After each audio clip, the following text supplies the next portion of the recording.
मेरे प्रिय भाई और बहनों, कुछ दिन पहले मैं प्रार्थना और चिंतन में बैठा था। एक बात परेशान कर रही थी। आज दुनिया कितना तरक्की की है। सड़कें देखिए, हर क्षेत्र में दुनिया ने बहुत तरक्की की है, लेकिन एक क्षेत्र में दुनिया बहुत कमजोर होती जा रही है, वो अध्यात्म के क्षेत्र में। पहले से आज कितना ज्यादा अपराध बढ़ गया है, कितना ज्यादा पाप बढ़ गया है।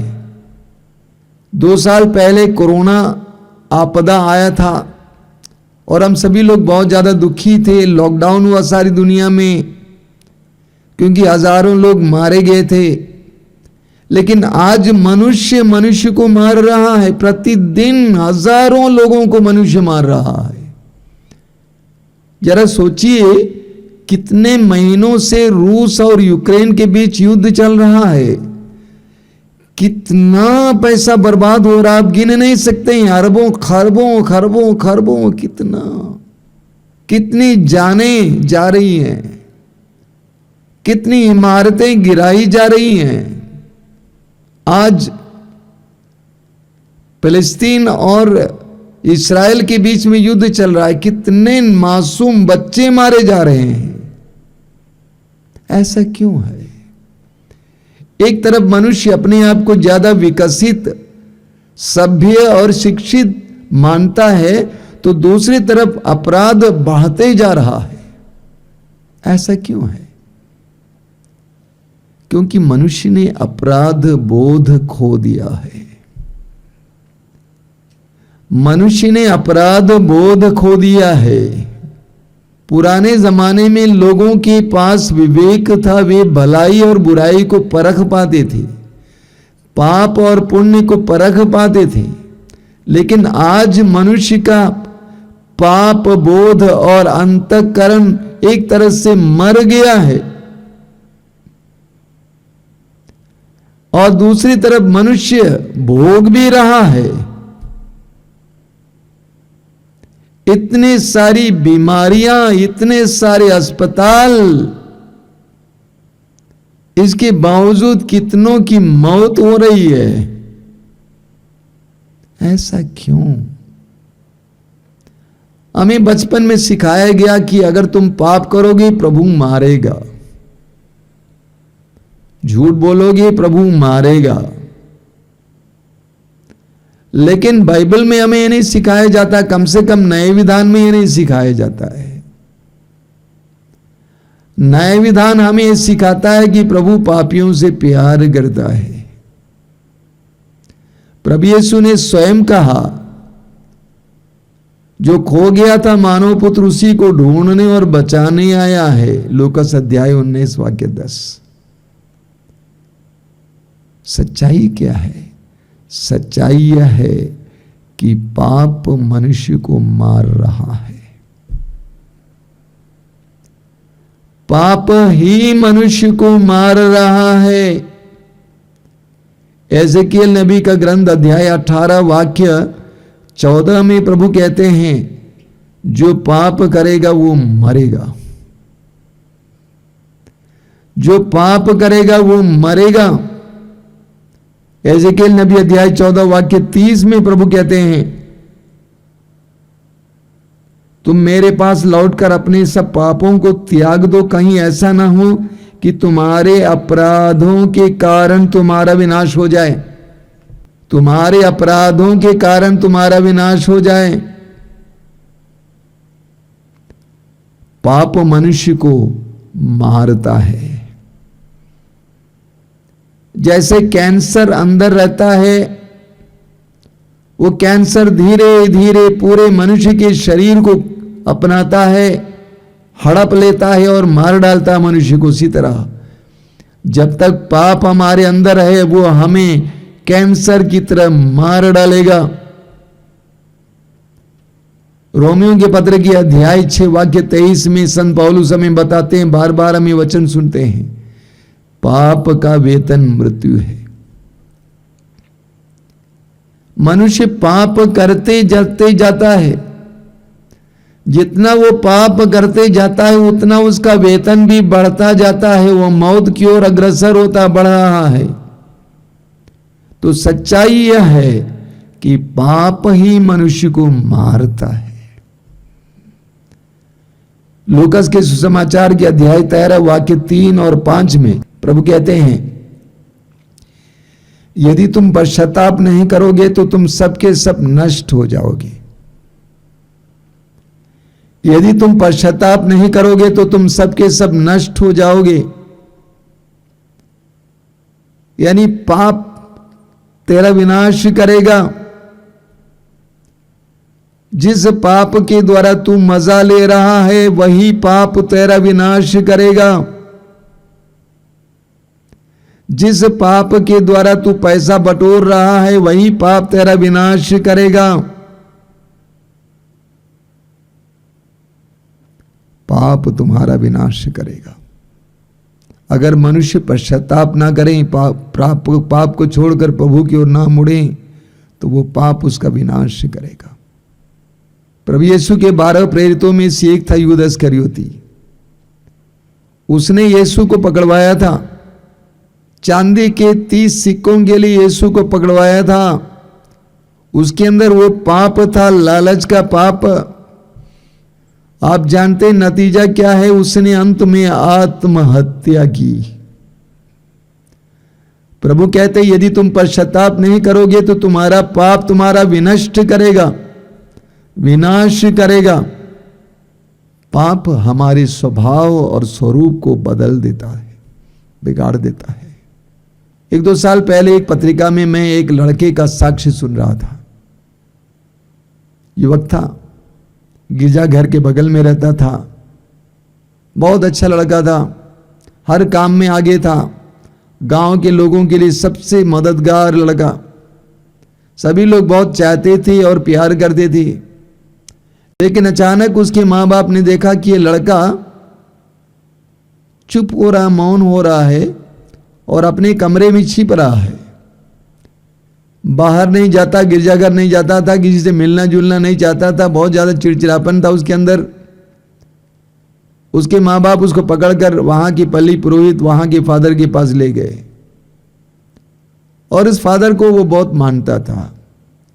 उससे बातचीत के दौरान पता चला कि वह इन दिनों अश्लील चित्र देखने लगा है मोबाइल के द्वारा और वो उसी में खो गया। उसके अंदर इतनी दोष भावना आ गई कि उसको बाहर निकलने की इच्छा नहीं हो रही थी।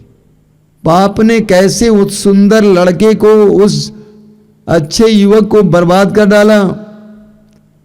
पाप हमारे स्वभाव और स्वरूप को बिगाड़ देता है। रोमियो के पत्र के अध्याय 3 वाक्य 23 में संत पौलुस कहते हैं, सब ने पाप किया और सभी ईश्वर की महिमा से वंचित हो गए। बाइबल हमें बताती है कि ईश्वर ने मनुष्य को अपना प्रतिरूप बनाया। ईश्वर ने मनुष्य को अपना प्रतिरूप बनाया, अपने जैसा बनाया, अपना सदृश्य बनाया, अपने सदृश्य बनाया।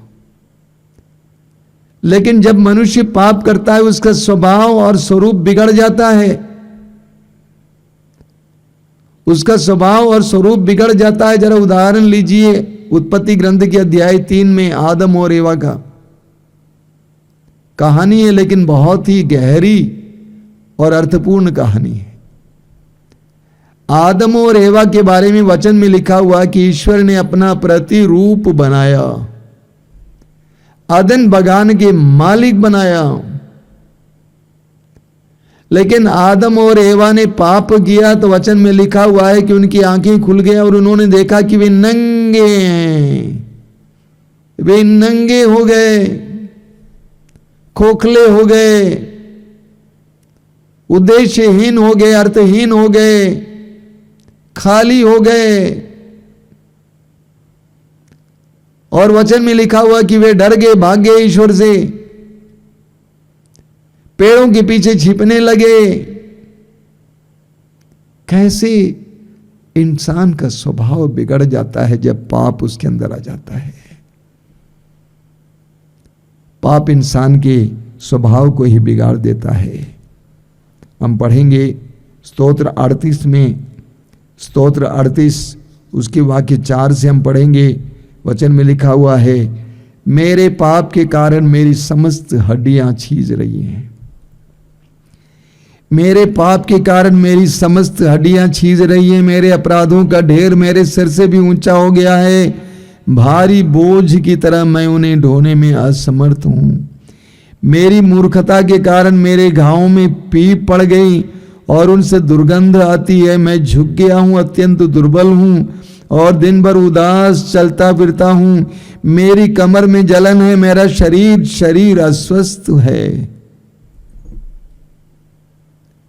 पाप की अवस्था में एक इंसान की क्या दशा होती है यहां पे बताया गया है। वही इंसान जो स्वस्थ था, अच्छा था, कैसे कैसे पाप ने उसको बिगाड़ डाला है।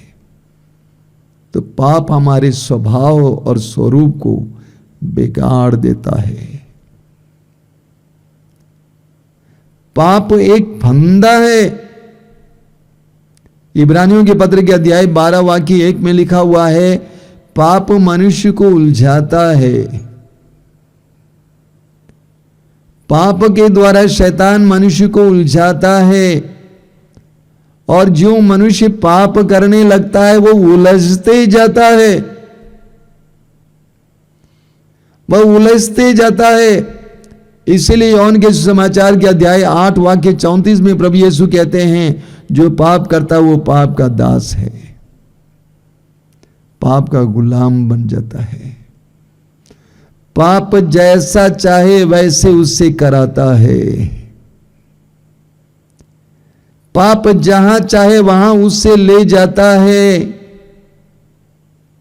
मैं जो कह रहा हूं सच्चाई है कि नहीं बताइए। जब मनुष्य पाप करने लगता है वो उसमें उलझते जाता है और पाप उसको जहां चाहे ले जाता है। न चाहते हुए भी वो दारू के अड्डे तक पहुंच जाता है, न चाहते हुए भी वो वेश्या के पास पहुंच जाता है। क्या क्या नहीं कराता है पाप और शैतान। पाप मनुष्य को एक फंदे में डालता है,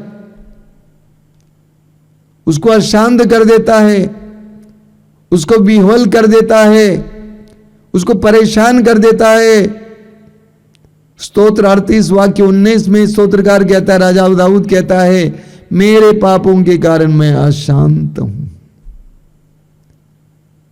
मेरे पापों के कारण मैं अशांत हूं। नबी योना का उदाहरण लीजिए। ईश्वर ने योना से कहा कि निनेवे नगर जाकर वहां की जनता को पश्चाताप के लिए आह्वान करो, क्योंकि मैं 40 दिन के बाद उस नगर को नष्ट करने वाला हूं। लेकिन योना नबी ईश्वर की वाणी के विपरीत जाता है। ईश्वर ने कहा निनेवे जाओ, लेकिन योना कहां गया? उल्टी दिशा में, तर्शीश की ओर चल पड़ा। पानी के जहाज में, पानी का जहाज उसके इंतजार में था, जाके बैठ गया। जहाज आगे बढ़ा, वचन में लिखा हुआ कि ईश्वर ने समुद्र में तूफान भेजा। ईश्वर ने समुद्र में तूफान भेजा क्योंकि योना उस जहाज में था। प्रभु की आज्ञा का उल्लंघन करते हुए वो जहां गया वहां पर अशांति आई। सूक्ति ग्रंथ के अध्याय 13 वाक्य 21 में हम पढ़ते हैं, विपत्ति पापी का पीछा करती है। सूक्ति अध्याय 13 वाक्य 21, विपत्ति पापी का पीछा करती है। पापी जहां कहीं भी जाए विपत्ति उसके पीछे पीछे चलेगी। योना ने सोचा कि मैं जहाज में अब लेट गया हूं, अब ईश्वर मुझे भूल गया है, किसी और को पकड़ लेगा। नहीं, विपत्ति पापी का पीछा करती है। पाप कितना भयानक है मेरे भाई और बहनों, वो एक फंदा है। कई लोग इस दुनिया में पाप के उस फंदे में फंस गए हैं, उलझ गए हैं। प्रभु को धन्यवाद कि कुछ लोगों को मौका मिल जाता है इस तरह के कार्यक्रमों में भाग लेने के लिए, या तो ऐसे आश्रमों में आने के लिए और प्रभु के सामने बैठने के लिए कि प्रभु उनको उस फंदे से बाहर लाए। मैं एक बेटी को जानता हूं जो इतनी बुराई में जी रही थी, उसने कहा कि 12 पैकेट सिगरेट एक दिन में वो फूंक देती थी और नशे के इंजेक्शन लेती थी, बियर पिया करती थी, बुराई पर बुराई करती जाती थी। प्रभु को धन्यवाद कि प्रभु ने उसको एक अच्छी संगति दी और प्रभु ने हमारे वचनों को सुनने के लिए मौका दिया। वचन सुनते सुनते वो यीशु के करीब आई। आज उसने यीशु को जिंदगी भर के लिए अपनाया, उसने बपतिस्मा ले लिया। पाप एक फंदा है, शैतान का फंदा। पाप मनुष्य को रोगी बना देता है। यूहन्ना के सुसमाचार के अध्याय 5 में हम एक अर्धांग रोगी के बारे में पढ़ते हैं जो 38 वर्षों से अर्धांग रोगी था, जो 38 वर्षों से चल फिर नहीं पाता था, जो बेत्सदा कुंड के पास पड़ा हुआ था। प्रभु यीशु उसके पास आया और प्रभु यीशु ने उसे चंगा किया। उसी अध्याय के वाक्य 14 में हम पढ़ते हैं, प्रभु यीशु ने उसको पहचान लिया मंदिर में। उसके करीब जाकर उसके कान में प्रभु ने कहा कि अब तुम चंगे हो गए हो, फिर से पाप नहीं करना, वरना इससे भी बड़ा संकट तुम पर आ पड़े। यानी प्रभु ये बताना चाहते हैं कि 38 साल से तू पड़ा हुआ था, क्यों? तुम्हारे पाप के कारण। पाप मनुष्य को रोगी बना देता है। प्रवक्ता ग्रंथ के अध्याय 38 वाक्य 15, वहां पर हम पढ़ते हैं, जो अपने सृष्टिकर्ता के सामने पाप करेगा वो चिकित्सकों के हाथों पड़ेगा। जो अपने सृष्टिकर्ता के सामने पाप करेगा वो चिकित्सकों के हाथों पड़ेगा। जो अपने सृष्टिकर्ता के सामने पाप करेगा वो डॉक्टरों के हाथों पड़ेगा। इस्यास नबी अध्याय 1 वाक्य 5 और 6 में प्रभु का वचन कहता है, प्रभु कहते हैं कि मैं तुमको कहां पर मारूं? तुम कब तक विद्रोह करते रहोगे? तुम्हारा सिर घायल है, तुम्हारा हृदय मूर्छित है और तुम्हारा शरीर पांव से लेकर सिर तक चोटों से भरा हुआ है। ईश्वर से हम विद्रोह करते हैं, ईश्वर की आज्ञाओं का उल्लंघन करते हैं, पाप पर पाप करते जाते हैं, अपराधों पर अपराध करते जाते हैं, हम रोगी बनते जाते हैं। स्तोत्र 107 उसके वाक्य 17 में हम पढ़ते हैं, कुछ लोग अपने कुकर्मों के कारण बीमार पड़ गए थे, वे अपने पापों के कारण कष्ट झेल रहे थे। वचन का ख्याल कीजिए, वचन में लिखा हुआ है, कुछ लोग अपने कुकर्मों के कारण बीमार पड़ गए थे और वे अपने पापों के कारण कष्ट झेल रहे थे। इतनी बड़ी सच्चाई। वचन कहता है कुछ लोग अपने कुकर्मों के कारण बीमार पड़ गए थे, लेकिन मैं कहूंगा आज बहुत सारे लोग अपने कुकर्मों के कारण बीमार पड़ रहे हैं। क्षमाहीनता, बेईमानी, झूठ बोलना, अन्याय करना, शोषण करना, व्यभिचार करना, अश्लीलता में फंसना। बहुत से लोग आज अपने कुकर्मों के कारण बीमार पड़ गए हैं। पाप हमें रोगी बना देता है। पाप हमें ईश्वर की कृपा और ईश्वर के वरदानों से वंचित करता है। ईश्वर की कृपा और ईश्वर के वरदानों से वंचित करता है। यिर्मयाह नबी का ग्रंथ उसके अध्याय 5 वाक्य 25 में प्रभु कहते हैं, तुम्हारे कुकर्मों के कारण समय पर वर्षा नहीं होती, तुम्हारे पापों ने तुमको उन वरदानों से वंचित कर दिया है। प्रभु कहते हैं तुम्हारे कुकर्मों के कारण समय पर वर्षा नहीं होती है, प्रकृति बिगड़ गई है, और तुम्हारे पापों के कारण तुम्हें वरदान नहीं मिलते हैं, प्रभु की कृपाएं नहीं मिलती हैं। शायद मैंने कई बार ये बात कही है। एक उदाहरण है, 2-3 साल पहले की बात है। मैं आश्रम में दर्शन भवन के सामने खड़ा था। 2-3 युवक दर्शन भवन से बाहर आए और एक लड़का आया और मेरा पैर छुआ। उसके बाद मुझसे कहा, मेरे लिए प्रार्थना कीजिए, मैं पढ़ लिख कर बेरोजगार हूं। उसके सिर पर हाथ रखते ही प्रभु ने मुझे एक जबरदस्त संदेश दिया, इससे पूछो इसकी संगति कैसी है। मैंने उससे पूछा कि बेटा तुम्हारी संगति कैसी है? उसने सिर लटका दिया मौन होकर। मैं उसको अलग ले गया।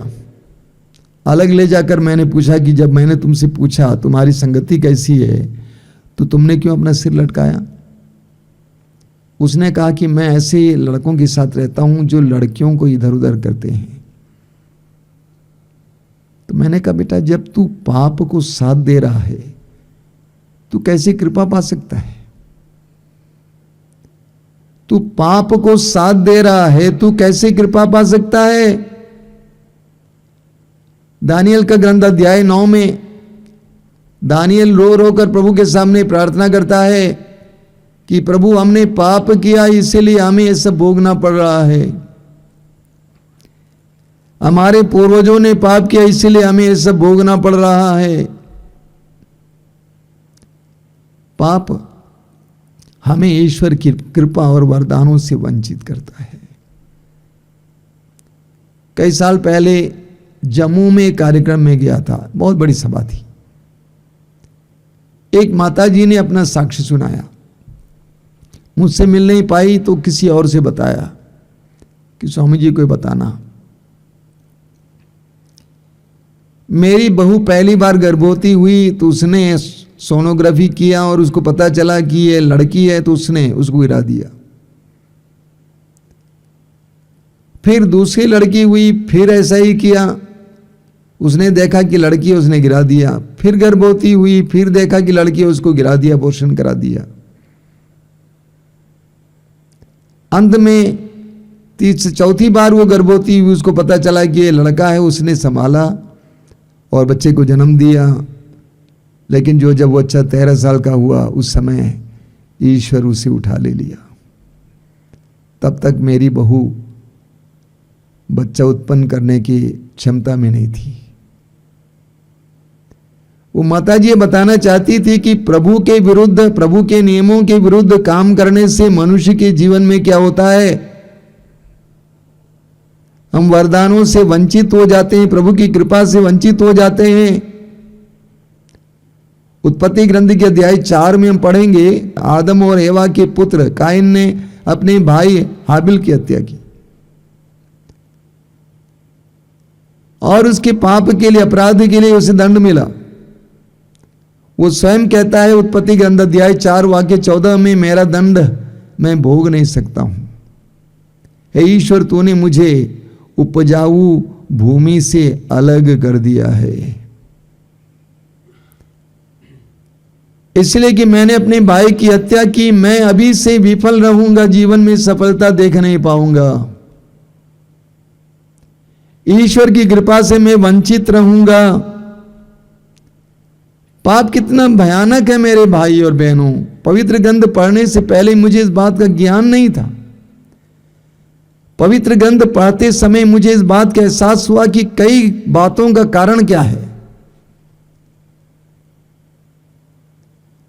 पाप कितना भयानक है। पाप के कारण हमारी प्रार्थनाएं सुनी नहीं जाती हैं। योहन के सुसमाचार के अध्याय 9 वाक्य 31 में हम पढ़ते हैं। योहन अध्याय 9 वाक्य 31 में वहां लिखा हुआ है, पापी प्रभु पापियों की नहीं सुनता है। प्रभु पापियों की नहीं सुनता है। यशायाह नबी के ग्रंथ की अध्याय 1 उसके वाक्य 15 में हम पढ़ते हैं। यशायाह नबी अध्याय 1 वाक्य 15 में प्रभु कहते हैं, जब तुम अपने हाथ फैलाते हो तो मैं तुम्हारी ओर से आंखें फेर लेता हूं। जब तुम अपने हाथ फैलाते हो तो मैं तुम्हारी ओर से आंख फेर लेता हूं। मैं तुम्हारी असंख्य प्रार्थनाओं को अनसुना कर देता हूं। तुम्हारे हाथ रक्त से रंगे हुए हैं। प्रभु कहते हैं, जब तुम प्रार्थना में अपने दोनों हाथ फैलाओगे मैं अपनी आंखें इधर उधर कर दूंगा, मैं तुम्हें नहीं देखूंगा। जब तुम लंबी लंबी प्रार्थनाएं बोलोगे मैं नहीं सुनूंगा, मैं अपने कानों में उंगली लगा दूंगा, क्योंकि तुम्हारे हाथ रक्त से रंगे हुए हैं। हमारे पापों के कारण हमारी प्रार्थनाएं सुनी नहीं जाती हैं। यशायाह नबी का ग्रंथ अध्याय 59 बहुत सुंदर वचन आपने बार बार सुना है। इसायास नबी अध्याय 59 वाक्य 1 और 2 वचन में लिखा हुआ है, प्रभु का हाथ बचाने में समर्थ है। प्रभु का हाथ बचाने में समर्थ है। वो कमजोर नहीं है, उसका कान बहरा नहीं है, वो सुन सकता है। किंतु तुम्हारे अधर्म ने तुमको ईश्वर से दूर किया। किंतु तुम्हारे अधर्म ने तुमको ईश्वर से दूर किया, तुम्हारे पापों ने ईश्वर को तुमसे विमुख कर दिया, इसलिए वो तुम्हारी नहीं सुनता है। प्रभु का वचन कहता है ईश्वर बचाने में समर्थ है, उसका हाथ छोटा नहीं हुआ है। ईश्वर तुम्हारी प्रार्थनाएं सुन सकता है, वो बहरा नहीं हुआ है। किंतु तुम्हारे अधर्म ने तुम्हें ईश्वर से विमुख कर दिया है, तुम इस तरफ मुड़ गए हो। ईश्वर तुमसे दूर नहीं गया है, लेकिन तुम मुड़ गए हो, इसीलिए प्रभु तुम्हारी नहीं सुनता है। जब तक हमारे अंदर पाप है, हमारी प्रार्थनाओं में दम नहीं है, जब तक पश्चाताप ना आवे। पाप कितना भयानक है। पाप का असर आगामी पीढ़ी पर भी पड़ता है। पाप का असर आगामी पीढ़ी पर भी पड़ता है। हम शोक ग्रंथ में पढ़ते हैं, शोक ग्रंथ अध्याय 5 वाक्य 7 में वचन में लिखा हुआ है, शोक ग्रंथ अध्याय 5 वाक्य 7, हमारे पूर्वजों ने पाप किया और वे मर चुके हैं और उनकी अपराधों का फल हम भोग रहे हैं। हमारे पूर्वजों ने पाप किया और वे मर चुके हैं, लेकिन उनके अपराधों का फल हम भोग रहे हैं। एक सच्चाई है, वास्तविकता है। हमारे माँ बाप की भलाई में हम सहभागी होते हैं, अच्छे नाम में हम सहभागी होते हैं, उसी तरह बुरे नाम में भी सहभागी होते हैं। निर्गमन ग्रंथ अध्याय 20 वाक्य 5 में लिखा हुआ है, जो मुझसे बैर करते हैं मैं उनकी संतानों को 3री और 4थी पीढ़ी तक दंड दूंगा। होता है, मां बाप के पाप का असर हमारे ऊपर पड़ता है। सूक्ति ग्रंथ के अध्याय 15 वाक्य 27 में लिखा हुआ है, पाप की कमाई एकत्र करने वाला अपने घर को संकट में डालता है।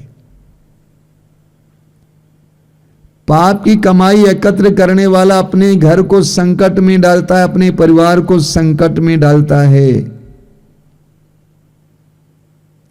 आदम और हेवा ने ईश्वर की आज्ञा का उल्लंघन किया, उनके पाप का असर उनके बच्चों पर पड़ा। काइन ने हाबिल की हत्या की।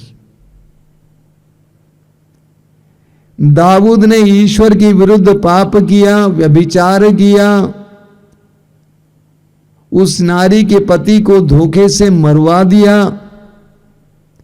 और उसका असर उसके परिवार पर पड़ा। दाऊद का एक बेटा अपनी बहन के साथ बलात्कार करता है और दूसरा बेटा उस बेटे को मार डालता है।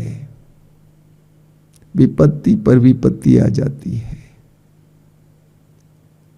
हमारे पापों का असर आने वाली पीढ़ी पर भी पड़ता है। आज मैं क्या बताना चाहता हूं,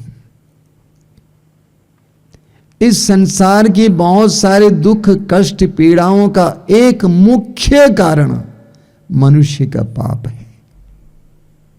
यही कारण है जब प्रभु यीशु ने सुसमाचार की घोषणा का काम शुरू किया। मार्कुस अध्याय 1 वाक्य 14 और 15 और मत्ती अध्याय 4 वाक्य 17 में हम पढ़ते हैं, प्रभु की पहली घोषणा यह थी, पश्चाताप करो। क्योंकि मनुष्य के दुखों का मुख्य कारण मनुष्य का पाप और अपराध है, इसलिए प्रभु ने कहा पश्चाताप करो। मेरे प्रिय भाई और बहनों, हम प्रवक्ता ग्रंथ के अध्याय 21 वाक्य 2 और 3 में पढ़ते हैं, पुत्र जिस तरह तुम सांप से भागते उसी तरह पाप से भागो। यदि वो पास आएगा तो वो तुम्हें काटेगा, उसके दांत सिंह के दांतों जैसे हैं जो मनुष्य की आत्मा का विनाश करते हैं। हम पाप से भागें, पाप के द्वारा कोई फायदा ना उठावें, चोरी के द्वारा, बेईमानी के द्वारा, अन्य प्रकार की गंदी बातों के जरिए आप कुछ कमाने का प्रयास ना करें, वो आपके लिए विनाश का कारण बनेगा, क्योंकि पाप का स्वभाव विनाशकारी है। आइए हम प्रार्थना करें। प्रभु धन्यवाद देते हैं तेरे पवित्र वचनों के लिए। तेरे पवित्र वचनों के द्वारा तूने हमें हमारे जीवन के दुख पीड़ाओं का एक मुख्य कारण समझाया है। हमारे ही पाप हमारे लिए विनाश का कारण बन जाता है। प्रभु इस समय तुझसे प्रार्थना करते हैं, हमें कृपा दीजिए ताकि हम पाप से भागें।